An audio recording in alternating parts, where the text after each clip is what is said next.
saya Fani Rahmayanti, NPM 2456051033 Pada video ini, saya akan mempresentasikan analisis studi kasus komunitas AMIS dan menjawab setiap pertanyaan berdasarkan konsep serta teori perilaku konsumen yang telah dipelajari selama perkuliahan. A. Pemahaman konsep. Mengapa komunitas AMIS dapat dikategorikan sebagai subbudaya dalam masyarakat Amerika Serikat?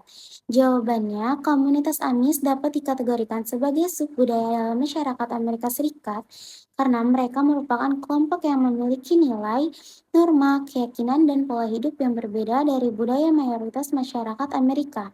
Menurut konsep perilaku konsumen, subbudaya adalah kelompok budaya yang dapat dikenali dalam suatu masyarakat yang lebih luas dan memiliki karakteristik khas yang membedakannya dari kelompok lain.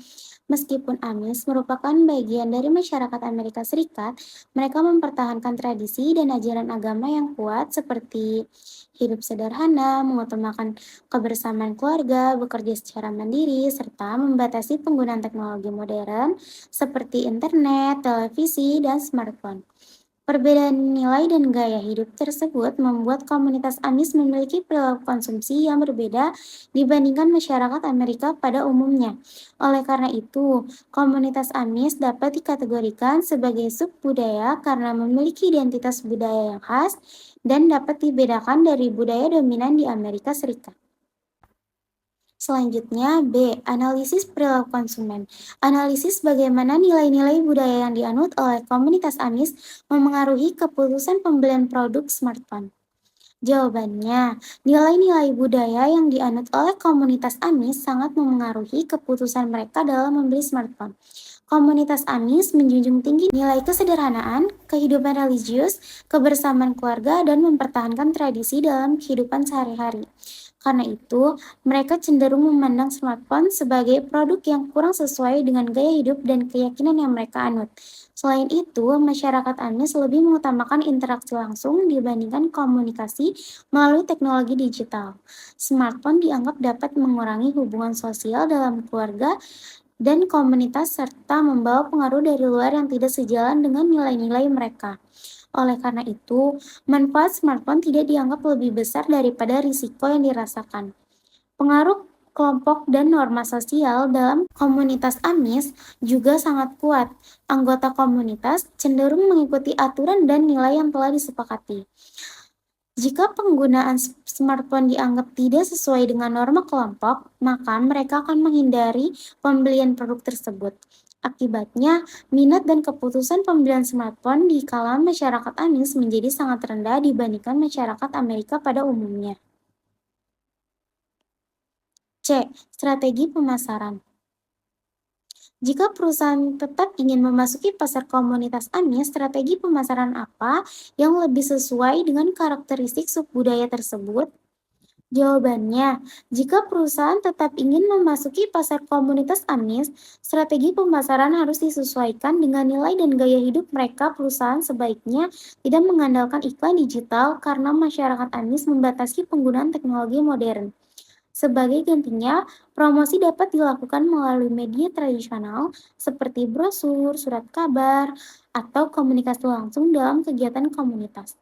Selain itu, smartphone perlu dipromosikan berdasarkan manfaat praktisnya, seperti untuk komunikasi keluarga, mendukung usaha, atau digunakan dalam keadaan darurat, bukan sebagai sarana hiburan dan media sosial. Perusahaan juga dapat menyesuaikan produk dengan menyediakan perangkat yang memiliki fitur lebih sederhana, agar sesuai dengan norma dan nilai yang dianut masyarakat AMIS.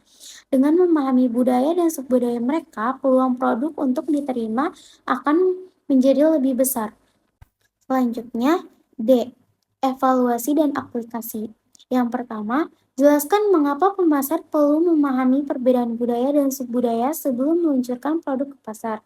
Jawabannya, pemasar perlu memahami perbedaan budaya dan subbudaya karena budaya memengaruhi kebutuhan, keinginan, dan perilaku pembelian konsumen. Setiap kelompok masyarakat memiliki nilai dan gaya hidup yang berbeda, sehingga cara mereka menerima sesuatu produk juga berbeda. Dengan memahami karakteristik target pasar, perusahaan dapat menyesuaikan produk, promosi, dan media komunikasi yang digunakan. Jika perbedaan budaya tidak dipahami, strategi pemasaran bisa menjadi tidak efektif. Dalam kasus komunitas, iklan digital melalui media sosial dan influencer kurang berhasil karena mereka membatasi penggunaan teknologi modern. Hal ini menunjukkan bahwa pemahaman terhadap budaya dan subbudaya sangat penting untuk keberhasilan pemasaran. Menurut Anda, apakah semua segmen konsumen harus menjadi target pasar suatu perusahaan? Jelaskan jawaban Anda berdasarkan kasus di atas. Menurut saya, tidak semua segmen konsumen harus menjadi target pasar suatu perusahaan karena setiap segmen memiliki kebutuhan, karakteristik, dan preferensi yang berbeda. Perusahaan perlu memilih segmen yang paling sesuai dengan produk yang ditawarkan agar pemasar dapat berjalan efektif dan efisien. Dalam kasus ini, smartphone lebih cocok untuk masyarakat yang aktif menggunakan teknologi digital, sedangkan komunitas Amis cenderung menolak teknologi modern karena nilai kesederhanaan yang mereka anut. Oleh karena itu, komunitas Amis tidak harus menjadi target utama pemasaran smartphone.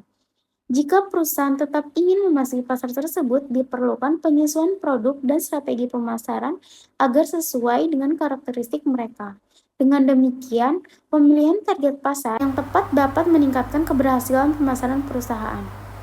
Kesimpulan, berdasarkan hasil analisis, komunitas Amis merupakan subbudaya yang memiliki nilai, norma, dan gaya hidup yang berbeda dari masyarakat Amerika pada umumnya.